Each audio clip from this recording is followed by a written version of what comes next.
মোক এটা কথা কওক, কামাণ্ডোত কোন কোন ল'ৰা যাব খোজে? কামাণ্ডোত তই যাব খোজ?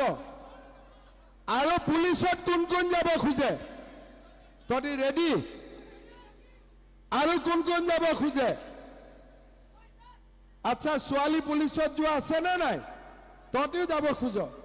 ঠিক হা, তই যাবি? দৌৰি আছ? ঠিক আছে। এতিয়া মই এটা ভাল খবৰ দিওঁ, জুলাই মাহত আমাৰ পুলিচৰ ইণ্টাৰভিউ হ'ব আৰু পোষ্ট অলপ মই বঢ়াই দিম, হ'ব? আৰু এই বছৰ 1 লাখ চাকৰি দিয়াটো হৈ গ'ল। এই বছৰ মই আৰু 50,000 নতুন চাকৰি দিম।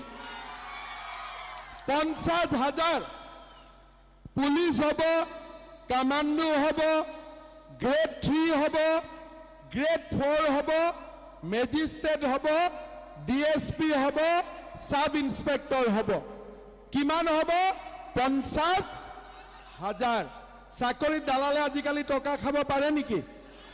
চাকৰিত দালালে টকা খাব পাৰে নেকি? চাকৰি নামত কোনোবা দালালে পইচা খুজিলে ধুমা পিটা দিব লাগে, ঠিক আছে? চাকৰি নামত কোনো দালালি হবে না। অসমত এতিয়া দালালিটো আমি বন্ধ কৰি দিছো, ঠিক আছে? কোনো দালাল নহব। এটা মোক কথা কওক,